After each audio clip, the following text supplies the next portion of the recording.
Don't worry, I'm still alive. I know I should have been more active on, on all those movies and all this stuff.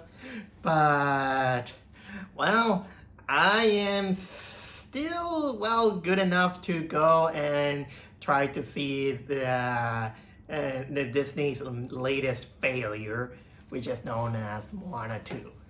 I'll get to that just in a second, but let me say that, yes, I am aware. I miss watching Wicked and Gladiator 2, and actually for good reasons, because I was, during this week and a half, I was battling something even more painful than a bad movie, and that is kidney stones. Yep, it came that time in which I had to battle kidney stones, and it's not exactly, how could I say, very pleasant. I could tolerate it, but it wasn't pleasant. Still battling some residues out of it. Still is an ongoing battle. But let's say that it motivates you on doing stuff a little bit less.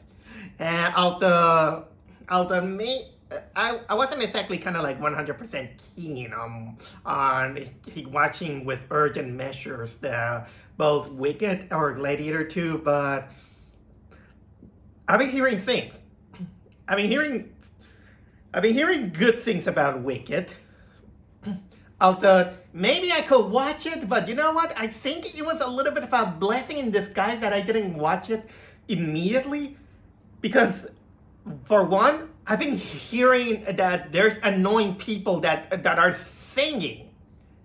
This is no Oogie Loves, people. Have some respect. People singing in the movie theater for Wicked. In ways, I'm glad that I was out of it. But just in case, I haven't seen the play, so I haven't read the book, so I know zero about it. I know someone who did, and when we see each other, we're gonna talk about it. And Gladiator 2, yeah, I've been hearing it was unnecessary. It was the middle of the ground, something like that. I did watch the first movie. It's just that it didn't get too much into it. But now, also before I talk about Moana 2, this I gotta say, this was probably one of the most painful experiences that I had when it's about trailers, because for one, my phone, what was it, my earpods, the one where I usually, just use it to hear some music or something else. Well, one of them got the kind of like the protector miss, so I had nothing to hear, and I've been watching all those trailers that AMC does, and it's kind of like abusive. And my God, most of those trailers they suck. They're awful.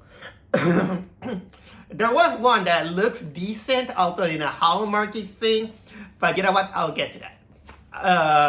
Let me let all out about those trailers. First of all, I saw that trailer from that Hallmarky movie. What was it called? The Unbreakable Boy, in which it's about this kid with autism that he just wants to be himself. It doesn't matter. He just go to the school, dress up like a jester, and well, doesn't seem like a bad message, but something about it kind of rubs me in the wrong way. In which apparently movie makers think that a child with autism always has to look like a combination between Sheldon from The Big Bang Theory and Fuller from Home Alone. The glasses kid. That I've been noticing, that a lot of people that they've been represented with autism, they kind of always have kind of like this skinny, awkward, or sometimes with the glasses kid. I don't know.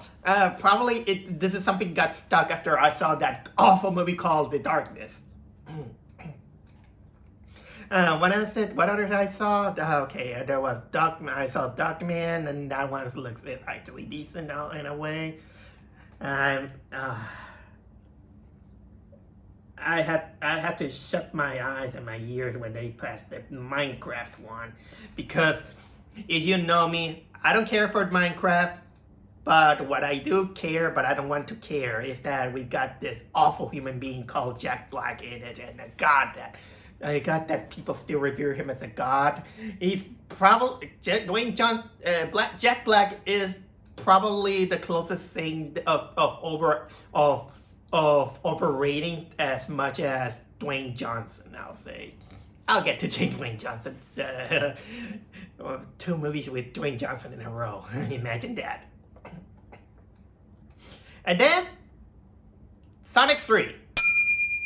Sonic 3. I know there will be a review out of it because I'm going to see it, but I hated that trailer. People are getting so excited about this, but that trailer actually maximizes kind of like my biggest fears. And I am very cautious on that, on the Sonic movies, mostly because people don't exactly know how painful it was to sit through Knuckles. And when you put things that were awfully for Knuckles and you translate it into this one, you're gonna know some red flags. And those red flags include that the jokes are cringier. You still have James Marsden being the rom-com guy. That has nothing to do with it. I bet he's gonna do the Chris Thorndike thing. Then he's gonna steal the thunder of the Sonic characters. And of course, that trailer, it spoils too much. That trailer spoils a lot. It gives away a lot of the plot. People, open your eyes. When you think about it, not even Sonic 2 was that good. But then the trailers get worse. The trailer gets worse because then we got the Rachel Zegler Snow White. It was freaking awful. And you know what? My fears was actually, how can I say, right. In which Rachel Zegler, during this trailer, her acting was terrible. She was the worst. And of course, let that include, of course, the bad representation of the fairy tale that it wants to be, Snow White versus the Huntsman, the terrible CGI, the horrible everything. I also cringe on that. I just wanted to get out, and I just tried to pay attention with my empty phone, but I didn't have my headphones to get away from it. But still, Rachel Zegler, it was awful in this trailer. And then, of course, the Stitch teaser trailer, pathetic. I know there's gonna be How to Train Your Dragon live action, pathetic. Also, Chris, please, I know you can do better. So please save your stuff. And then the Mufasa trailer, I didn't pay much attention, but one thing made me laugh. The one thing that made me laugh is that when this awful trailer ended, one of the kids of the audience kind of asked, "What was that?" But trust me, 3 Disney properties in a row, plus the Sonic 3 trailer. This, because I couldn't use my earpads. This was probably the most miserable trailer sitting yet. This was the worst of them all. But as for Moana 2, you know that Disney is going downhill the more it goes on. With their business practices, its social practices, it's going downhill really, really a lot.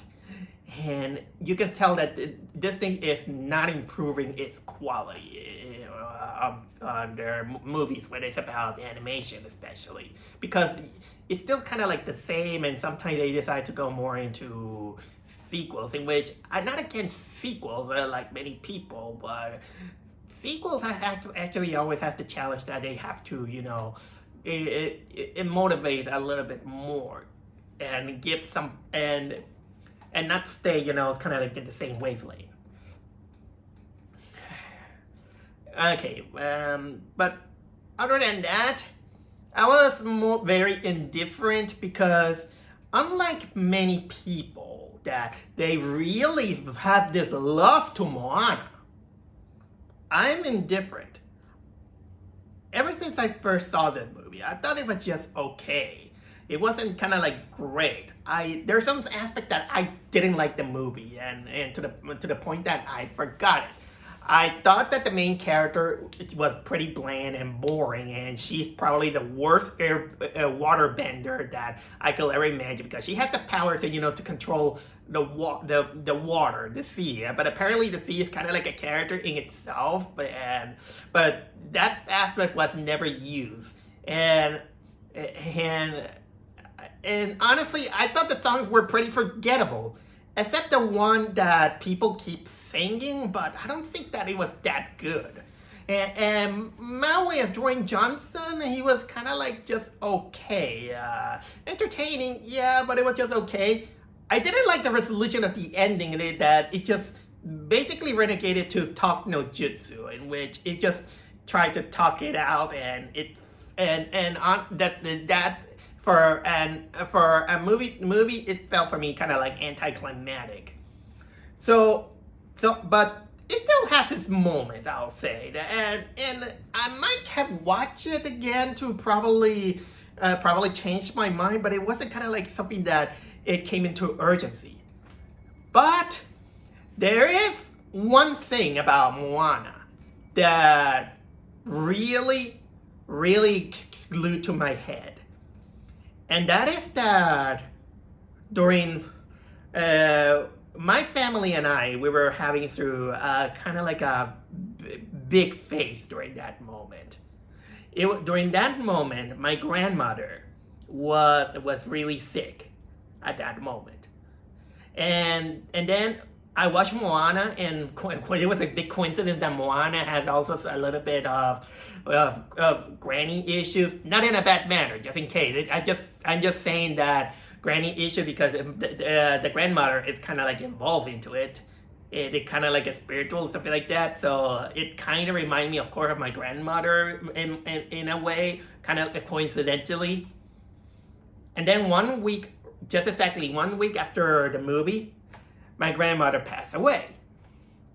So because of this whole experience that I had with my grandmother and the coincidence that Moana had, this is why it kind of have I can't say that's kind of like a special place in my heart, because I thought the movie was just okay. It was just okay. I wasn't big on it, but it kind of finds itself an excuse to always remember it. That's the best way I can say this. So I wasn't very keen for Moana 2, and I just decided, okay, I just have to watch it because, well, somebody has to be the cynical who has to say for what it is. I'm not kind of like part of the Disney crowd, and whatever Disney say do bad stuff, I have to say something about it. And well, the good news is not terrible. Is not like Wish. It's not like Wish. Wish was catastrophe. It's not another catastrophe like Strange World. It doesn't go kind of like that. Those in which you just wanna just pick those movies and you just put them on unchanged and sink them under the sea. It's not as bad as any live action Disney remake that they're gonna try to make. So it's not that bad. But the bad news is that it's not exactly good either. This one is another one in which it suffers from the problem of sequels. Like when you try to rush it up, it tries to do a lot, but most of the moment there is no direction into it. Almost like how I felt like the other one was. is pretty much forgettable, and at its worst, and well, I just was. Here's the funny thing. I was gonna give this movie a little bit of an okay pass, but then I took kind of like the wrong path, and it got me a little bit farther away from my house, so I had to walk like 10 blocks. But during that time, it gave me the time to reconsider, and unfortunately, this is one of those movies that the more you think about it, it kind of gets worse and worse and worse, and you might think that, okay, this doesn't work, this actually didn't work, this didn't work, this didn't work, and so many things are starting to not working when you think about it, and but I will always say that Moana is actually, and many other Disney movies, that is also having kind of like this big problem about their tiring character designs, as well as the overacting of the characters. Sometimes you can notice that an actor is overacting because, well, it wants to entertain the kids, but unfortunately, when you act like a fool, you don't act like a fool. You don't act because you're going to entertain the children. You're acting like you have been challenged. Let's say you're gonna say that you're gonna be a clown. Okay, be my guest.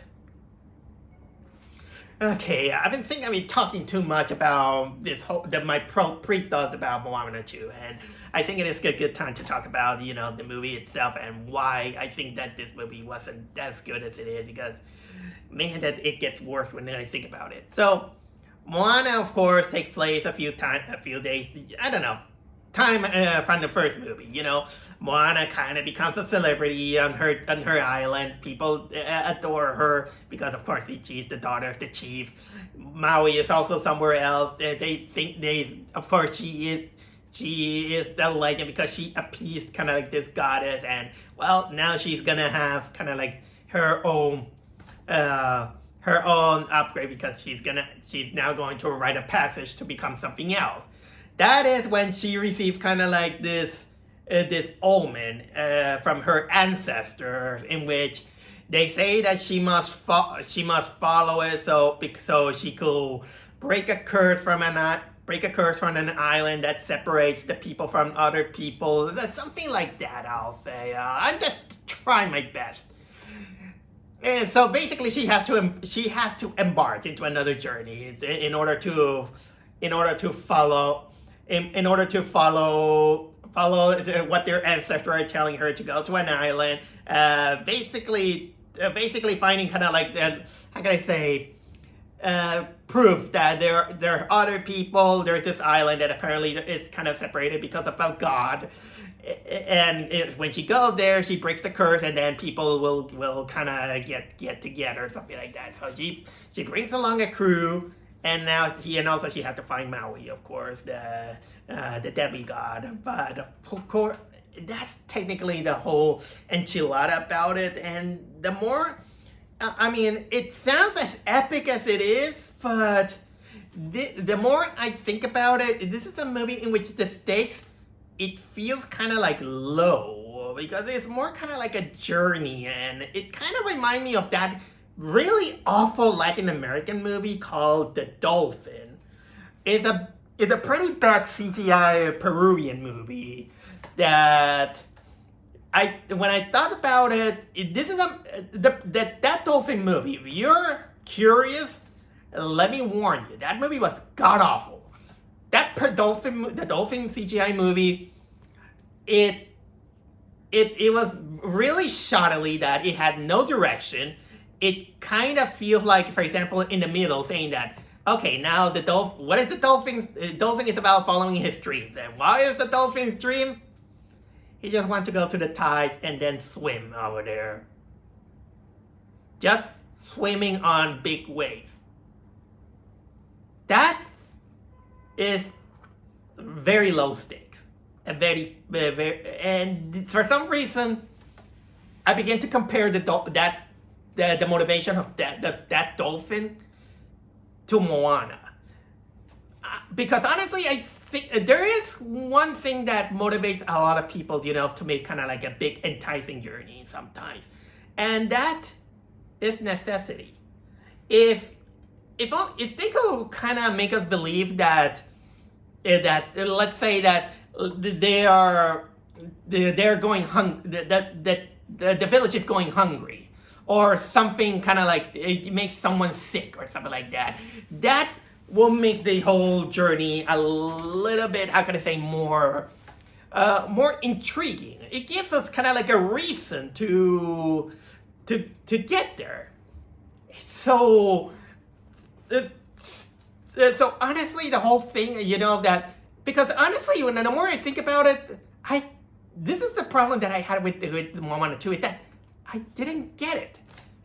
They built this lore, but I somehow kind of didn't get it. I didn't get, what is their urgency? Why the god kind of did this? Why do they need something like that? I mean, yeah, there is the thrill of adventure that is actually a motive, and I'm kind of like a motive enough, but that doesn't kind of help that with the character of Moana, in which, honestly, I want to ask people, what is Moana so special about? And don't bring me something like, for example, oh, she has powers. She can swim. She can communicate with the ocean and everything. Okay, but the more I think about Moana, I can't say that. Honestly, I don't see something kind of like appealing or different about her, because the more I think about it, she's more kind of like a carbon copy of other Disney characters that were before her, and more in contrast, almost like Beauty Hops or Rapunzel from Tangled, and even Anna from Frozen. So and she made me compare again to probably one of the worst characters in the Disney era of today, which is Asha. Asha is worse, but in personality wise, I kind of see that there's almost like no difference on something like that. It's the typical adorable character, and also, don't get me wrong, she's likable enough.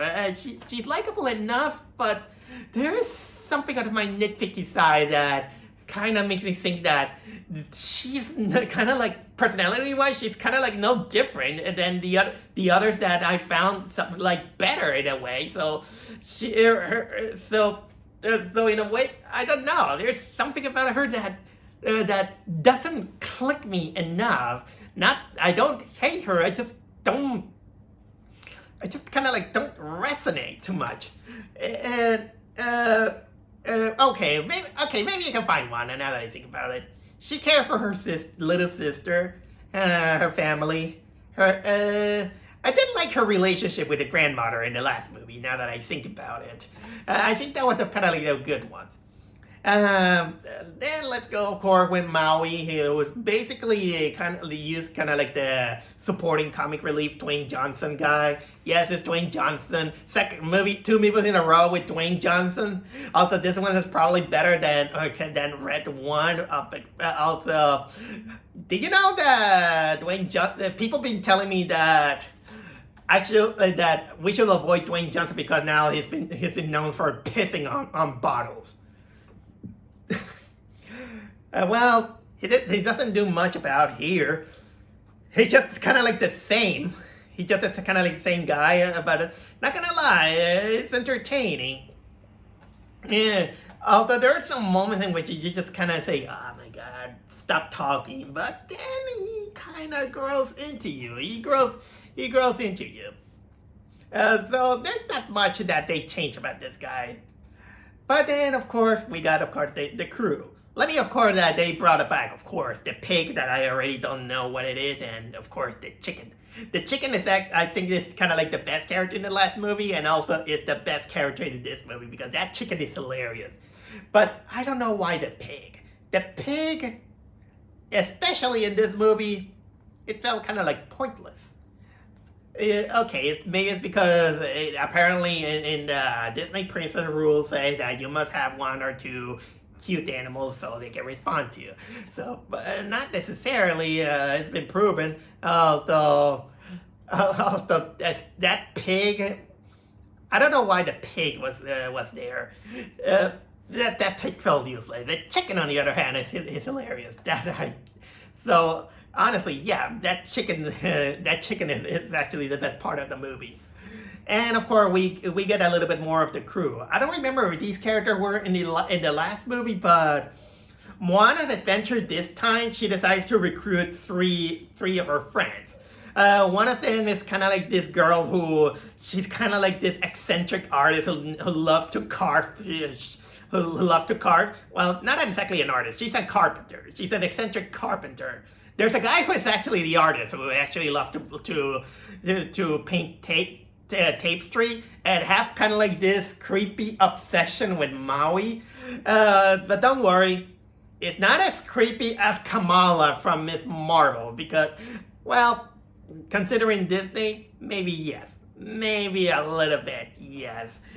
And probably the best character, the best of the crew is this grumpy, cynical old man who is the farmer. But honestly, he's kind of a little bit the voice of reason of everyone. That he's grumpy and all this stuff.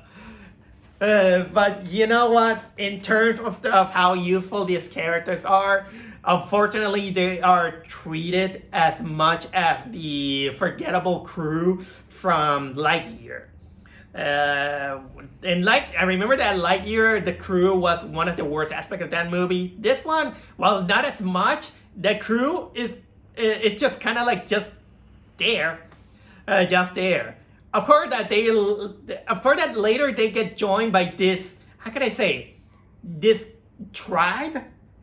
There is the movie then showcased kind of like this tribe of coconut people, and one of those coconut people shows up, is a badass. Yeah, it is a badass, but later the movie kind of tends to forget that it's there. I'm telling you, some of the characters are kind of like they forget.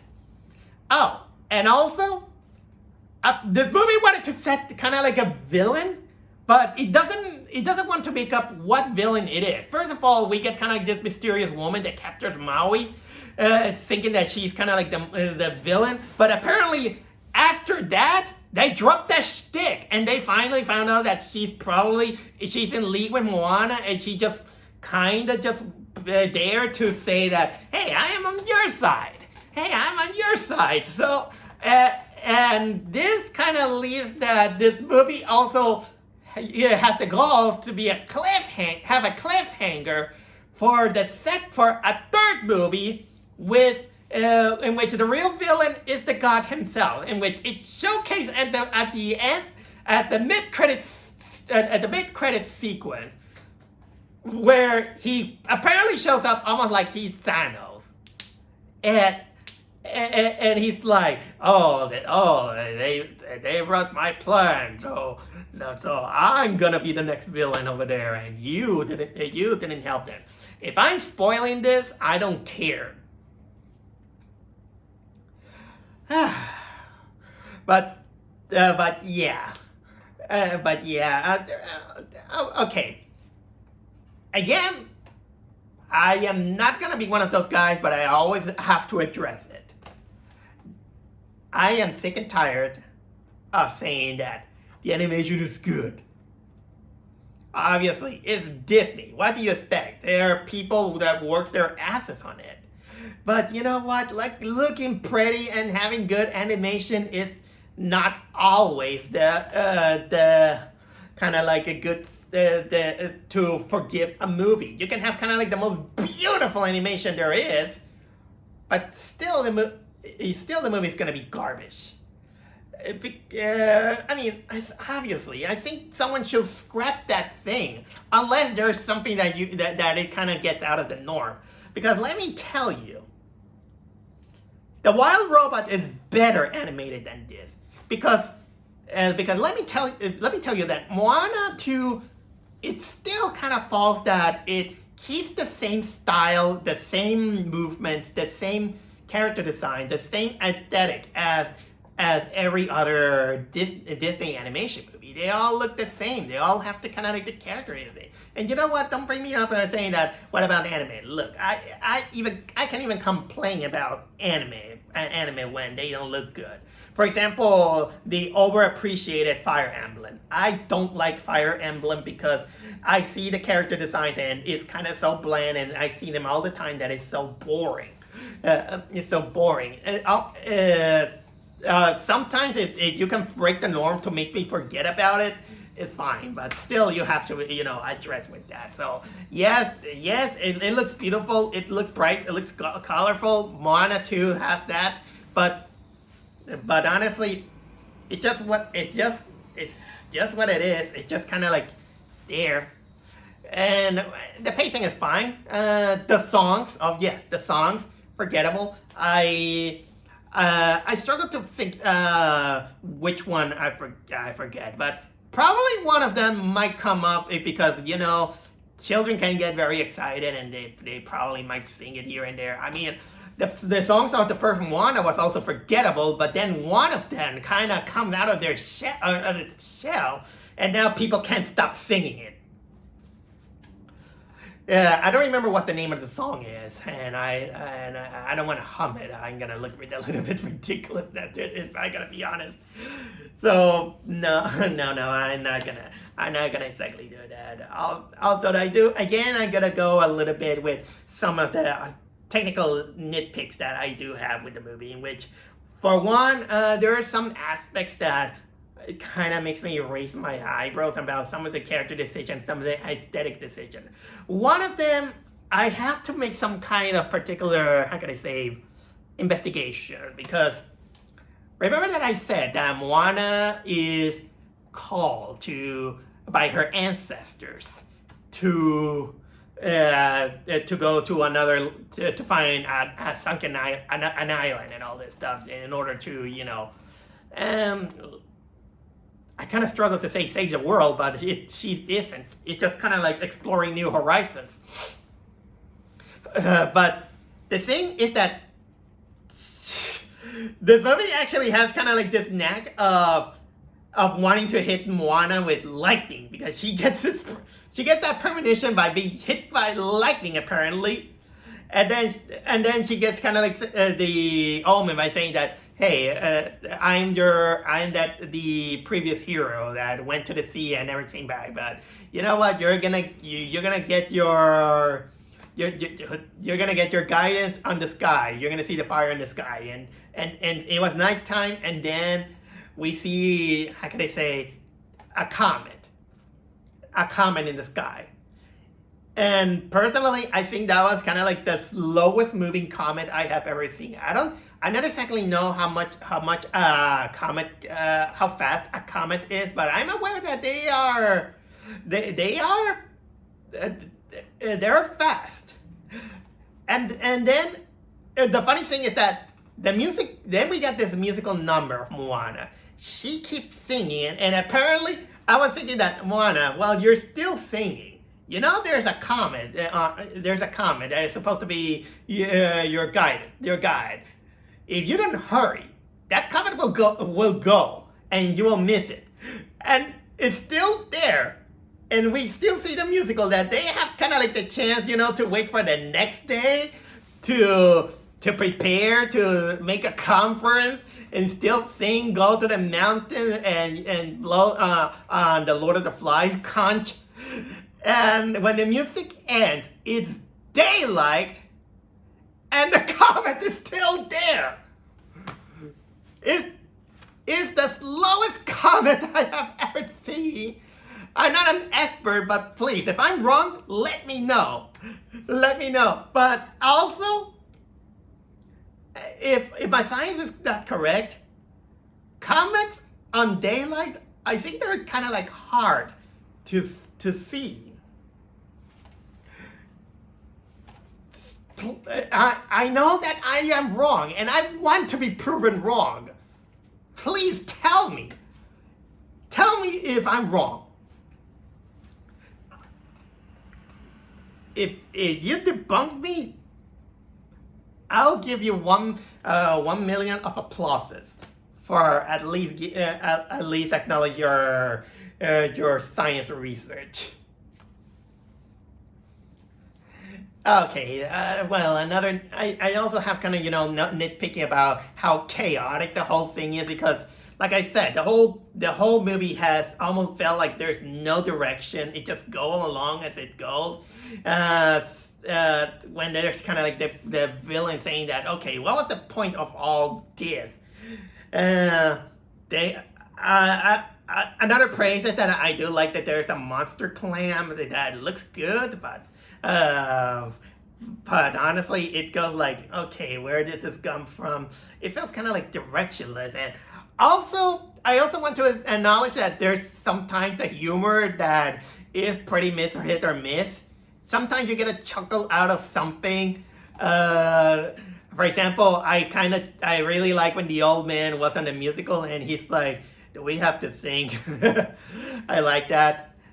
Maui is kind of like the typical guy, and one joke that actually made me, I don't know if it made me laugh or kind of like roll my eyes, is when Maui, he just say, "Hey, we're butt dialing," and they look at him, and he say like, "It'll be relevant in 2,000 years."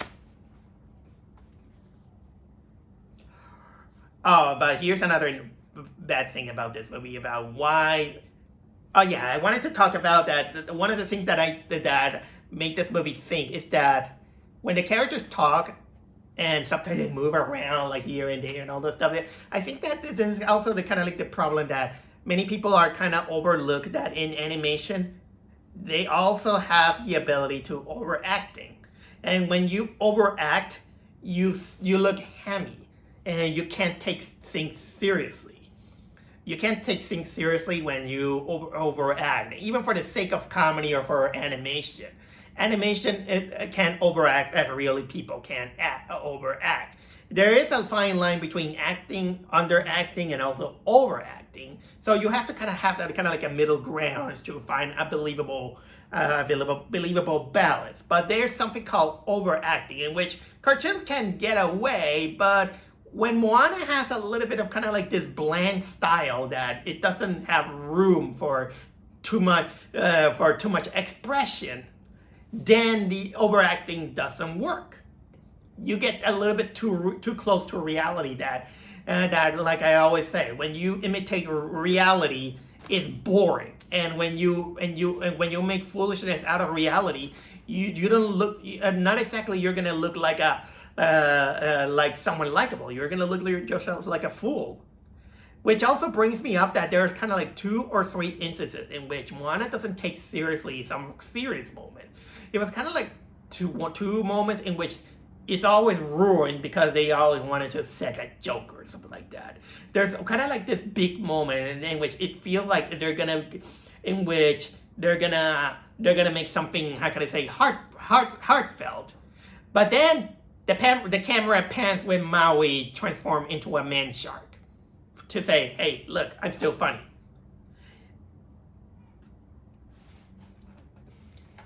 Yeah, and that can also realize that most of the humor, I think I've counted like 3 or 4 moments in which the joke is usually because you're gonna see what else is behind the camera, something else like that. So I think I nitpick enough, and for all my nitpicks, I don't think Moana 2 is the worst. It has the problems of sequelitis. It has the problem that it is a little bit too full of itself. It is too full of itself, trying to gain its audience to the point that it gets a little bit messy. The more you think about it, it gets a little bit mediocre at best. It's not exactly a good movie. It's not exactly a bad movie. If I have to rate it, maybe I'll put it kind of like a 4 stars out of 10, or in the case of 5 stars, I'll give it a 2 stars.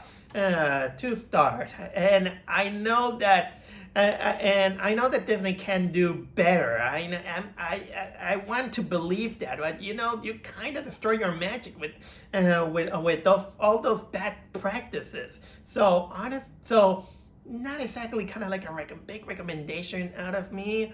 And Moana is still forgettable as for me, like the first movie. But I know that it can be worse. I know it can be worse.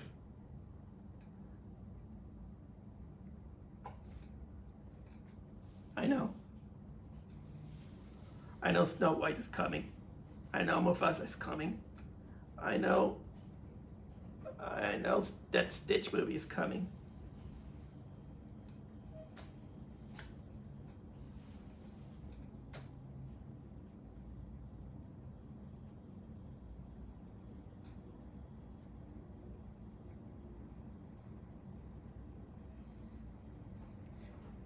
You're scaring me, Disney.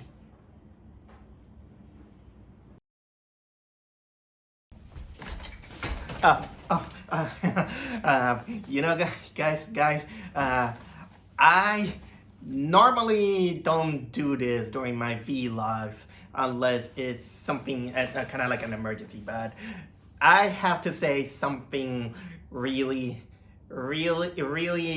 big that I just kind of realized about Moana 2. Something that I didn't know, but it kind of explains a lot. That I was just, you know, just a bit be there on my bed watching videos and all this stuff. Sometimes and you know me, I like to hear other critics' opinions. Sometimes you know, the ones that I agree, I disagree, depending on how it's my mood. But I've been hearing a pattern, and I begin to believe it. Is that I didn't know that Moana 2 originally was supposed to be a Disney Plus show, but apparently Bob Iger really liked it, and he said, no, let's put it on the big screen and make it into a movie. And you know what? That explains a lot, because like I did say, the more I start thinking about this movie, it gets progressively worse and worse and worse, and and this, knowing now that I know that this was supposed to be a Disney Plus show, it kind of explains why a lot of the pacing felt like undercooked. It felt like it wants to cram a lot, and why some of the character feels kind of like useless. It's to the point that it almost feels as undercooked. It almost feels like the pacing of okay, maybe exaggerating a lot, like the M. Night Shyamalan Last Airbender movie, something like that. That this, no wonder things kind of feel like it feels kind of like off, and you know what, in a way, maybe in a way, the more I hear about Disney Plus failing, it makes me so happy, because Disney Plus is a total abysmal streaming service that I just hope that it is impossible, but I know that I want to see its downfall, and this is kind of like proof of that. Maybe it could have worked better as a TV series, maybe, but again, I don't know why people are up into Moana, because even the first movie wasn't that great. I thought it was okay. I thought it was okay. You just kind of go it here and there, and you know what? The more I think about it, this. Because of all this, now this is why it starts to make sense. Why it critically and analyzing it as a movie perspective, it doesn't work. And again, I'm not the kind of guy who goes with the excuse, oh, give it a break, it's for children. No, screw with that. and this is when I criticize especially a lot when people go with that excuse, and I'm looking at double toasted that normally do a lot do they always go too soft on family friendly movies like this one. So yeah, that's all that's technically all that I wanted to say.